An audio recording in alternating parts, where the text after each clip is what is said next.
আসিয়া। আহা, আল্লাহর সামনে একবার মাথা নত করেছে, পৃথিবীর কোন শক্তির সামনে মাথা নত করে নাই। আসিয়া এবং ফেরাউনের ফিনান্স মিনিস্টার, অর্থমন্ত্রীর বিবি লুকিয়ে কালিমা পড়েছে, সাইয়েদনা মূসা আলাইহিস সালামের উপর ঈমান এনেছে। ফেরাউন শুনে দুইজনকে ডেকে নিয়ে আসলো। অর্থমন্ত্রীর বউয়ের সাথে দুধের বাচ্চা, বলল দুইজন নাকি ঈমান এনেছো লুকিয়ে লুকিয়ে, এক আল্লাহরে ছাড়ো, আমি ফেরাউন রে সেজদা দাও। এরা বলল জীবন যাবে কিন্তু ঈমান যাবে না, জীবন দিব কিন্তু ঈমান দিব। প্রথমে ধরলো অর্থমন্ত্রীর বউকে, তাড়াতাড়ি আমার পায়ে সেজদায় লুটিয়ে পড়ো। সে বলে না, জীবন যাবে ঈমান যাবে না।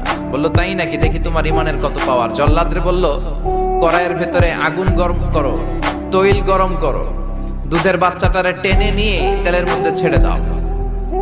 কল্পনা করতে পারেন, দুধের বাচ্চাকে মায়ের বুক থেকে ছিনিয়ে নিয়ে তেলের মধ্যে ফালাচ্ছে, বাচ্চাটা রোস্ট হয়ে যাচ্ছে, আর বাচ্চাটা বড় মানুষের মতো মাকে বলছে, মা চিন্তার কারণ নাই, এটা উত্তপ্ত তেল নয়, এটা জান্নাতের বাগান।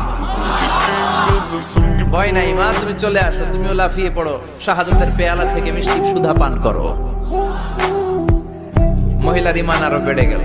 সে বলল আমি, জীবন যাবে ঈমান যাবে। ফেরাউন বলল তোর ঈমান কত আমি দেখে নেব। এই মহিলাটাকেও উত্তপ্ত তেলের মধ্যে ছেড়ে দেয়। বাকি রইল ফেরাউনের বউ আসিয়া। আসিয়ারে ফেরাউন বলল, আসিয়া এক আল্লাহর ইবাদত ছাড়ো, আমারে সেজদা দাও। আসিয়ারও এক কথা, জীবন দিব ঈমান দিব। ফেরাউন বলে, আসিয়া তোরে উলঙ্গ করব, বউ হয়েছিস, আই ডোন্ট কেয়ার। হাজার হাজার মানুষের সামনে নিজের বউকে উলঙ্গ করলো।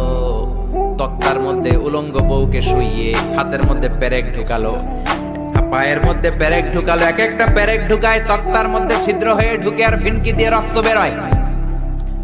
আসিয়া চিৎকার মারে।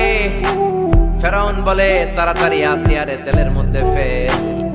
আল্লাহ বললেন জিব্রাইল যা।